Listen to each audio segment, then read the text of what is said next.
Morning students. हम पढ़ रहे हैं movement in animals. Movement in animals के अंतर्गत हमने अर्थवर्म, कॉकरोच, स्नेक, बर्ड्स, इनकी मूवमेंट हम ऑब्जर्व कर चुके हैं। So today we will start movement in human beings. Human beings के अंदर मूवमेंट पढ़ेंगे। जनरली आप लोगों ने देखा है कि ह्यूमन बींग वॉक करता है, स्ट्रेट चलता है, सीधा, लेकिन उनकी स्टेज के ऊपर डिपेंड करता है। छोटा बच्चा क्रॉल भी करता है, रैन के चलता है, घुटनों के बल चलता है। जब वो बड़ा हो जाता है समथिंग 10th मंथ 11 मंथ, वह खड़ा होना सीख जाता है और खड़ा होने के बाद वो स्ट्रेट चलने लग जाता है और वह स्ट्रेट ही चलता है। तो इस तरह की जो कंडीशंस होती है वो मूवमेंट कहलाती है। इसके लिए क्या होता है कि ह्यूमन बींग्स के अंतर्गत उनकी जो बॉन्स होती है और जो उनकी मसल्स होती है उनके बीच में प्रॉपर कोऑर्डिनेशन होता है। कोऑर्डिनेशन मीन्स रिलेशन, यानी मसल्स और स्केलेटन प्रॉपरली वर्क करते हैं, इसलिए वह अपनी प्रॉपरली मूवमेंट कर पाता है। Skeleton system, structure of the bones. जब बोन्स आपस में ज्वाइन होती है और वह जो स्ट्रक्चर ढांचा बनाती है, फ्रेमवर्क बनाती है, उसे हम स्केलेटन बोलते हैं। स्केलेटन आप लोगों ने नॉर्मली देखा है ह्यूमन बींग के अंदर 206 बॉन्स होती है। जब ये बॉन्स आपस में ज्वाइन होती है तो ह्यूमन स्केलेटन बनता है। और मस्कुलर सिस्टम, मसल्स जब आपस में ज्वाइन होती है मस्कुलर सिस्टम बनाती है। Skeleton system bones and cartilage से मिलकर बनता है। बोन्स हार्ड होती है कंपेरिजन टू अदर थिंग्स, जबकि जो कार्टिलेज होता है सॉफ्ट होता है। ये भी एक टाइप की बोन ही है, लेकिन इसे अपन सॉफ्ट टिश्यू से मेड बोन बोल सकते हैं। Bone that is made of the soft type tissues that are movable, it is called cartilage. For example human being में कार्टिलेज, अपने से नोज है, इसकी जो आगे का फ्रंट पोर्शन है ये मूव करता है। ईयर लॉब्स है, ये कार्टिलेज से मिलकर बनते हैं, क्योंकि ये भी क्या अपन इनको इजीली मूव कर सकते हैं। तो अपनी जो स्केलेटल सिस्टम है वो बोन एंड कार्टिलेज से मिलकर बनता है। बोन्स हार्ड होती है, कार्टिलेज सॉफ्ट होती है। स्केलेटल सिस्टम क्या होता है? Bones joint to form a framework called skeletal system. जब ये बोन्स आपस में जुड़ती हैं और एक फ्रेमवर्क बनाती है उसे अपन स्केलेटल सिस्टम बोलते हैं। स्केलेटल सिस्टम बॉडी को शेप प्रोवाइड करता है। स्केलेटल सिस्टम के ऊपर फैट, मसल्स डिसॉल्व होते हैं, टिश्यूज वगैरह लगते हैं, इट मीन्स उसे पूरी बॉडी की शेप प्रोवाइड करते हैं। और स्केलेटल सिस्टम बॉडी को सपोर्ट करता है। सपोर्ट अगर स्केलेटल सिस्टम नहीं होता तो अपनी बॉडी का एक मांस का लोथड़ा बन जाती है, ऐसे उठाया ऐसे गिरा, क्योंकि ये क्या है, जब तक उनको अटैचमेंट मिलता है, अपने जो फैट टिश्यूज वगैरह है उनको अटैचमेंट जो मिलता है वो बॉन्स के द्वारा ही मिलता है।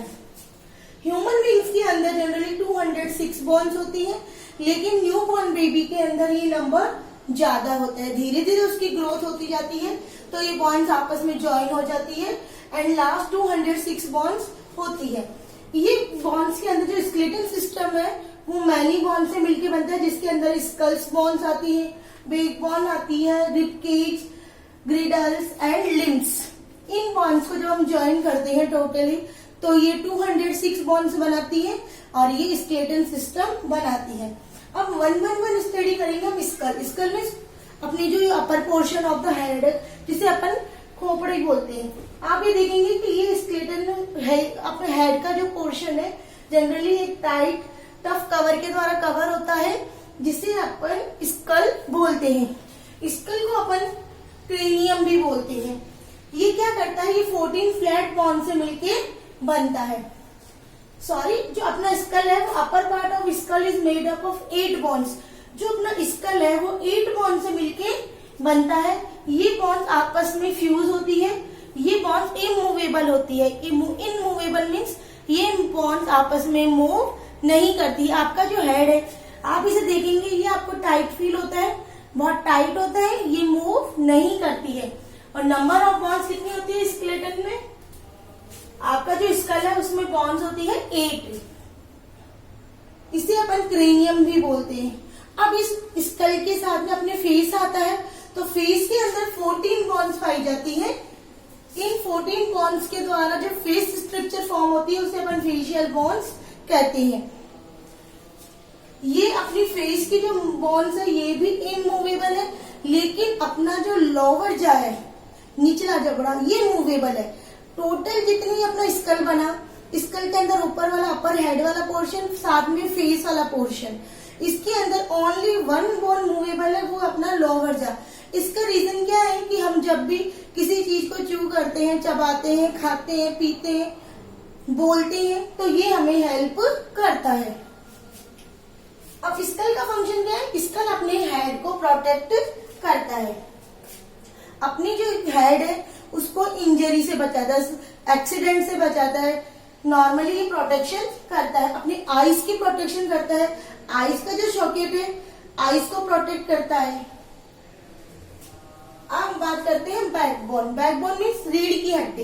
रीढ़ की हड्डी जनरली स्कल के एंडिंग पॉइंट से, यानी कि अपना जहां स्कल एंड होता है इस वाले पोर्शन से स्टार्ट होती है और लास्ट में हिप बोन तक एक लॉन्ग ट्यूबुलर बोन निकलती है, उसे अपन बैकबोन कहते हैं।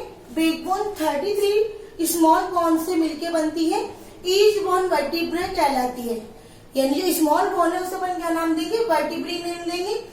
ये आपस में जो बोन जुड़ती है तो एक टनल बनाती है। टनल मीन्स वे, सुरंग जैसे रास्ता बनाती है जिसके अंदर से स्पाइनल कोड पास होता है। स्पाइनल कोड सॉफ्ट होता है, ये अपनी बॉडी को प्रॉपरली मेंटेन रखने में हेल्प करता है। बैकबोन के द्वारा हम स्ट्रेट खड़े होते हैं। अब हम बात करते हैं रिब केज। रिब केज में ये अपनी जो फसली होती है ये चेस्ट रीजन में पाई जाती है। इसके अंदर 12 पेयर्स ऑफ रिब्स पाए जाते हैं। इट मीन जो हमारा रिब केज है वो 12 पेयर ऑफ बोन से मिलकर बनता है।